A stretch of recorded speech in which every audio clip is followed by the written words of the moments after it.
Namaskar and welcome to In Focus. Now he is India's youngest MP and of course he's Biju Patnaik's son, but no one had ever thought he would enter politics.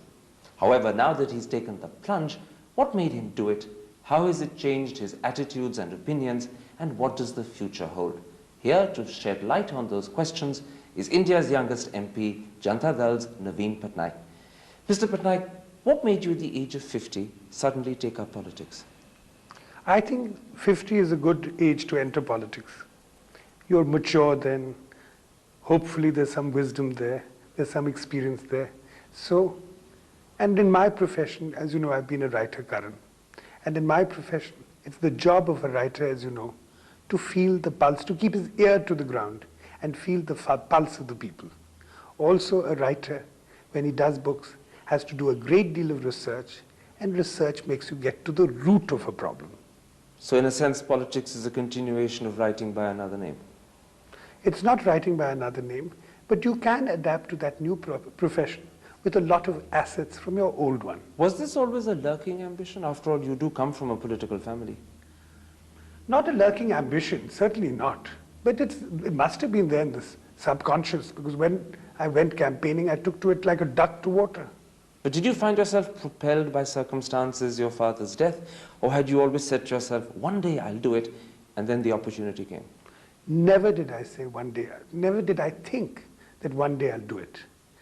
And you're right about the time of father's passing away, when my brother, my sister and I went to Odisha for his cremation and his ceremonies.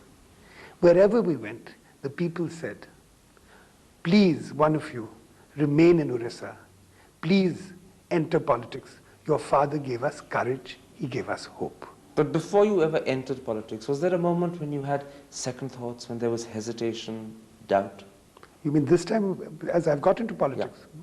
There was no time, because the people's feeling, then the Janata Dal party in the state, they requested me to stand. Also in the center, the Janata Dal wanted me to stand. So you never had any doubt about actually doing it? No. Once I decided I was going to do it, I did it. Okay, then let me, with your permission, turn not nasty, but a little cynical. You must have read in the papers people saying, Naveen Patnaik's just another dynasty. He's a great statesman, a great politician's son, stepping into daddy's shoes, stealing daddy's advantages without having really earned them. How do you answer them? Well, let me tell you this. I think what I have got is not my father's privileges, but his responsibilities. And also, remember when you talk about dynasties, of course, in the election, in my constituency of Aska, of course they voted a great deal for their love and regard for father. But on the other hand, my father was not in power when I entered politics, and he never groomed any of his children for politics. And when I fought the election was against a party in power in the state. So when you read in the newspapers that they're comparing you to Rajiv or Sanjay, or Indira who succeeded Nehru, and they're saying that the Patnaiks have done the same thing, how do you reply to them? Well, they were all groomed by their parents or their mother for politics, and when they were in power. That's not the case with me. I was never groomed to be in politics. That sort of nepotism my father did not believe in. Would he have wanted you to succeed him as an MP? I don't think it would have crossed his mind. You never discussed it? But one thing about father, if anyone was prepared to do good work, he would never discourage them. But you never discussed any political future that you might have with him? Never. So he had never been approached by you, asked by you, should I do this? Would you advise I step into your shoes? Never. Where did the question arise?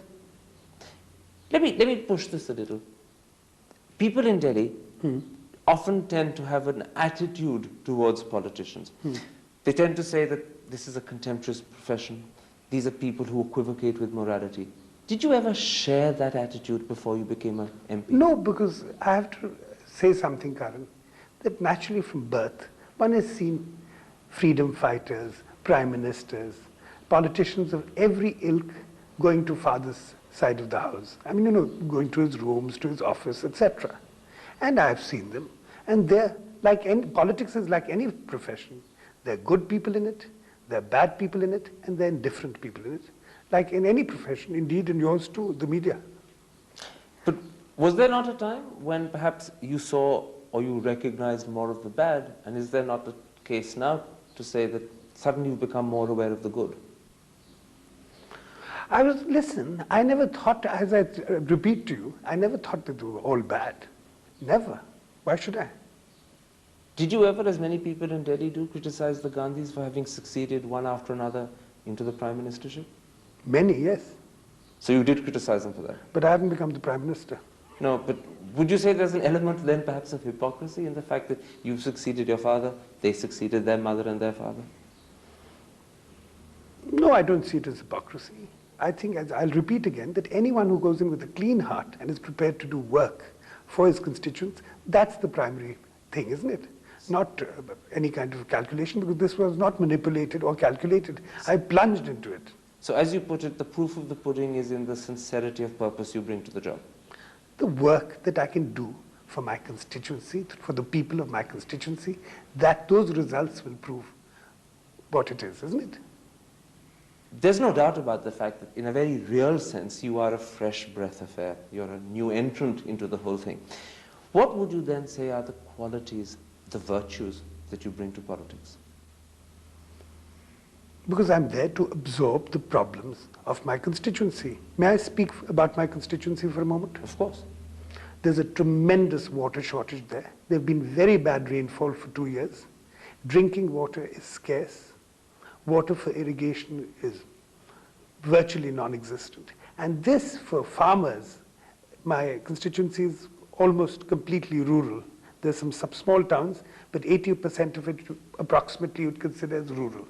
And the farmers of this constituency had such a brilliant method of water conservation that in the British days, they took this method across the sea to Burma to use. And look, because of mismanagement now, administrative mismanagement, the river beds are dry. The actual river beds are dry. I've seen people digging for subsoil water to drink. Think of the water-related diseases. The reservoirs leaking. The water tanks, think of disease again, are contaminated. The village water tanks. As you describe them, those are daunting problems. Yeah. What makes you believe that a new person like yourself can tackle them? Because I have the enthusiasm. I'm fresh. I don't have the cynicism. But do you have the experience, do you have the political skill, do you have the capacity to network within politics, to influence ministers, all of which is perhaps more important? I'm here in Delhi. I leave in the next 2 or 3 days for my constituency. Why do you think I'm in Delhi? I'm running to, knocking on every door that I can about the water problem and the health problem. Because when I went campaigning, I saw what was happening. And this is what I desire to tackle, and I hope I'll be able to do something about it. And you think that your enthusiasm will somehow be able to compensate for the absence of experience and skill when it comes to tackling Askar's problems? Water there is a problem which should be dealt with on a war footing. I don't have the time now to think so much. I must just get on with the work. All right, when you went to Askar, it's a rural constituency Mainly in Odisha. Yeah. How conscious were you of the fact that here you are, a westernized urban India, wandering into rural Odisha, and that perhaps you weren't quite a fit? I wasn't quite what, sorry? The perfect fit for the constituency.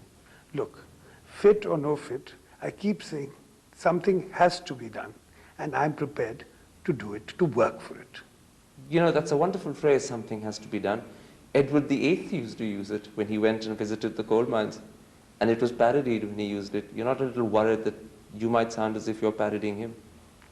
Well, listen, I've never done that kind of fashionable, detailed history, so I don't think it's a question worth answering. It's too remote. What about something else? Do you speak Odia? A little, yes. And I intend to learn it very fast, because if I have to communicate with the people's problems, I have to speak it fluently. How have you been communicating at the moment? Odia and Hindi. Odia and Hindi. Do you ever feel that... A lot of people speak Hindi there, a lot. Did you ever feel that there was a language barrier between you and them? No, not at all. I didn't, because people can understand Hindi. It's my job to learn Odia first. After all, it's the mother tongue from the state I was born in. So it's my job, because my schooling, my working, my university were all out of Orissa, you see. I can understand how you would have been able to reach out to the constituency. After all, they were your father's constituents. But what about when you were dealing with the local Janata Dal party in Odisha? There, the absence of Oriya as a fluent language must have been telling. No, they were very obliging to speak to me in Hindi. And I must learn Oriya fast. I must learn it really fast. But the other thing is our local Janata Dal people, from our major leaders down to the young workers, enthusiastic, they worked so hard. When you were dealing with them, were you conscious that you were Biju Patnaik's son, or do you feel by now you've won their respect as the new Janata Dal MP? I will win the respect of the Janata Dal and of the people of the constituency only when I can produce some results as far as work is concerned. You're absolutely certain that it has to be won on merit rather than something that you inherit from your father? Indeed, it has to be won on merit. How long do you give yourself to prove that you're up to the job you've taken up? I'm thinking about it every day. Like one thing about father, he did keep Odisha's name in the conscience of the nation. I have been voted to parliament. I have to work for the needs of my constituents, and my other job is to keep Odisha's name in the forefront of the nation. But have you set yourself a deadline by when you meet some of the targets you're talking about, providing water, putting right reservoirs that are leaking? I mean, is there a deadline that you set? These are colossal tasks. There is another government. It's not a Janata Dal government in Odisha. But there is a Janata Dal Prime Minister, and it is the single biggest party in the government. Indeed, that's true. But as you know, a lot of problems, the majority of problems are dealt with by the state government. And the state government, I'm afraid to say, has been apathetic and cynical. So one has to tackle that from that end. One has to tackle the problems from for my constituency, from the center as well. And one has to bring to the forefront the problems there. I mean, these problems also exist in other parts of the country. Isn't that the sort of excuse politicians always make? It's not my party in power, I can't help it. Listen, I'll try and do my best with our party in power in the center and without our party in power in the state. At that point, I'm afraid we're going to have to take a commercial break, but I want to continue this discussion in just a moment. Don't go away, we'll be back in just a couple of minutes.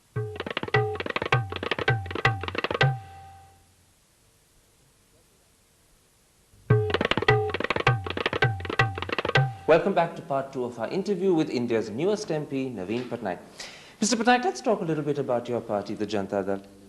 Are you dismayed by the Please, first of all, before we begin anything, please call me Naveen, and may I call you Karan? Of course, with pleasure. As I have been doing earlier. Naveen, in that case, let's talk about your party, the Janata Dal. Are you dismayed by the shenanigans going on at the moment?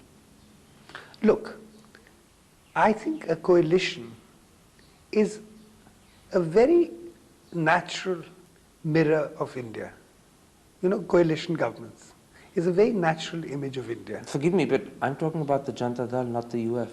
Are you dismayed by the shenanigans going on over the Janata Dal presidential election? You didn't permit me to finish my answer, which is that, you see, we are going through an evolution in democracy. We are only 50 years we've been a republic. Think of England, which has been a democracy for more than 1,000 years. Think of America, which has been a democracy for 200 years. Remember their ups and downs, the history, the evolution of democracy. Our party is one in which it is democratic. That's why you're hearing of these problems. They will be resolved. Of course they will. But this is an evolution in democracy. So you're saying that at our stage of evolutionary progress, we deserve the Lalu Prasad Yadavs, or the Sharad Yadavs, or the party tearing itself apart. You mustn't forget that both the Mr. Yadavs you're discussing represent people in the country. I mean, they are leaders also of various sects, people in this country. Let me ask you a question I've asked many of your party colleagues. Lalu Prasad Yadav is a gentleman who stands indicted in the eyes of the CBI. They've requested permission from the Bihar governor to prosecute and charge sheet him. Do you believe that in the circumstances he should resign as Chief Minister of Bihar? I'm not prepared to answer these questions because they're all in the courts. But it's not a question of legal matters I'm asking, it's a question of propriety. Do you think the proper thing for someone who is Chief Minister of Bihar who holds the reputation of a very high institution in his hands, do you think the proper thing for him would be to resign? It's up to the courts and justice to decide that, not for me as the freshest and junior-most member of parliament in the Lok Sabha. If you were in his position, would you have chosen to step down? I'm not going to let my imagination run riot. Let me rephrase myself.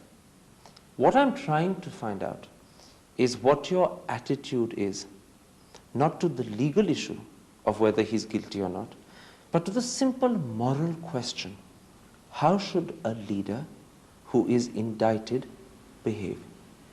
Is it proper in these circumstances to step down and let a process clear the way, or should you cling on to office to the end?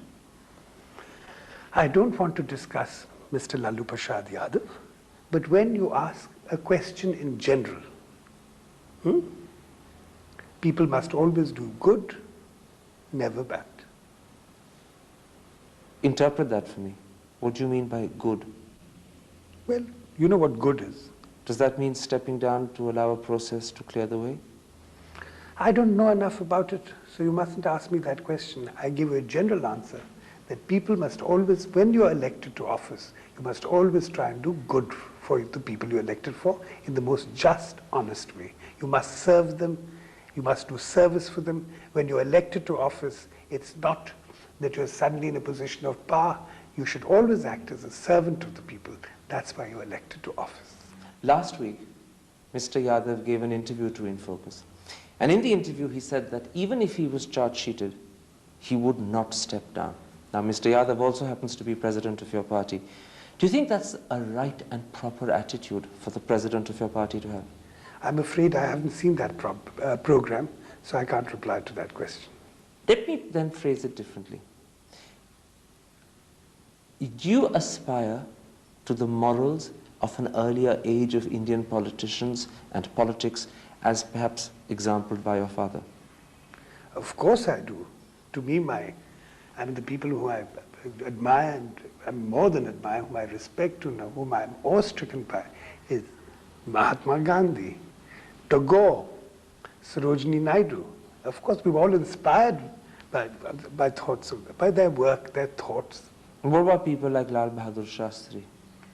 He was a great man. Did he not resign as railway minister when there was just a simple train crash because he felt that the dignity of the office he holds requires standing down? Well, he was a great man. I repeat that. So would you say that today's politicians who behave differently are not as great? You look all over the world. There are no great leaders in the world. I mean, everything, there are none of the great historic figures. And at that time, it was extraordinary, at the time of the freedom struggle. It threw up a great deal of people people who had vision, who had a cause. You come to politics wanting to be a fresh breath of air. You're bringing enthusiasm, you're bringing openness. Why are you suddenly, when I'm talking about your party president and your party, clamming up? Suddenly... I'm not clamming up. I don't know enough about it to give you an answer. You don't know enough about the situation your party president finds himself in? I do. I know quite a lot about it, but I have been very busy till the last 3 days in the campaign. Aren't you suddenly finding that it's politically not expedient to express an opinion about your party president? Isn't that the problem? No, may I give you an honest answer to that? I've just come back from campaigning in my constituency. I really don't know enough about it. The question you're asking me. That also suggests that at some point when you think you know enough about it, you'll unhesitatingly express your opinion. Of course I will. Even if it happens to go against the grain of Mr. Yadav's own opinion. Let's keep Mr. Yadav out of it. Of course I'm going to express my opinion, but I can only express my opinion when I know the subject thoroughly. And not till then, I don't have a right to express an opinion. MPs are often remembered not just for the work they do in their constituency, which is something you've said you're determined to do. They're also remembered for the causes that they espouse. Are there any that you plan to take up? I think the manifesto of the Janata Dal, is enough of a cause. But there's good things in it. These days, there are so many political manifestos, and the one that the Janata Dal talks most about is in fact not its own manifesto, but what's called the Common Minimum Program. So what bit of the Janata Dal manifesto do you find so enlightening? That it's centrist and that it's secular. I thought yours was officially a socialist party. Yes, but I mean, yes, of course it is. So then are you redefining socialism as centrism? Look, everything any party, and especially the Janata Dal, wants to do is for the good of the country. You can always, be it slightly this way or that way, dealing for the day-to-day problems. You have to be flexible. Everyone has to be flexible to deal with the aspirations and the needs of the country. Mr. Patnaik, is there any party in India that isn't dealing, as it claims, with the good of the people and isn't flexible in doing so? Every single party claims that. They may do so, but ours is a democratic party where the voice of the people in the party and outside can be heard. At the moment, talking about democracy, the process of choosing a president is actually tearing the party apart. I'm sure it will be resolved. How can you say that with certainty? I have a feeling. It's a personal feeling. Every individual has a feeling. I have a feeling it will be resolved. And will it be resolved with the party having been broken into two? I don't think so. Do you think that this is damaging the party? But I'll repeat what I said before. It is an evolution. It's a democratic evolution. I'm sure it will be resolved. What about your own present position in politics? Do you see this as a job, or is this the beginning of a new career? I see it as a job as far as the work is concerned, and we know it's a new career, isn't it? So you intend to stand for MP at the next elections and the ones after that and thereon forever? My intentions are clear. I have entered politics, and I wish to do this work. Then what happens to the earlier pursuits that were, in a sense, a profession for you, writing? Are those now in abeyance, or is that chapter closed?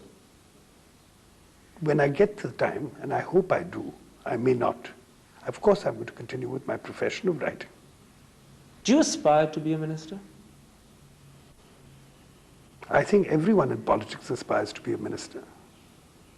Do you expect to be a minister? How can I expect anything? It's not in my hands. Do you think you will be during this present parliament? Who knows? So you're It's leaving it open. anyone's guess. But you are leaving it open, you're not saying no. Look, no one's offered me anything, so what am I to say yes or no to? Is there a particular ministry that you would want more than any other? Let's stop talking about ministries. Let's talk about what I consider as my strength. My work is always related to culture, to ecology. And out of culture and ecology come the roots of all problems. Also, I'm so lucky to come from a state which culture is intact. It's layers and layers of richness is there. So if you had to be a minister, you'd like to have a ministry that would allow you to tackle all these areas? I said, let's keep ministries out of this conversation. I know, but I didn't agree necessarily. I'm just talking, my mind has now gone to my interests. One last question. Your maiden speech is something that still lies ahead of you in Parliament. Does the prospect of standing up in front of 540 people, every single one of them looking at Biju Patnaik's son and wanting to see how he performs, does that worry you? Not at all. Once I'm completely clear about the problems of the constituency I represent, which is a microcosm of the state of Odisha, I know I'll have the confidence to talk about that. On that note, Mr. Patnaik, thank you very much for talking so openly to InFocus. Thank you, Karan. That's it for this week. We'll be back next week with another interviewee. But for today, from the residence of Naveen Patnaik in New Delhi, goodbye.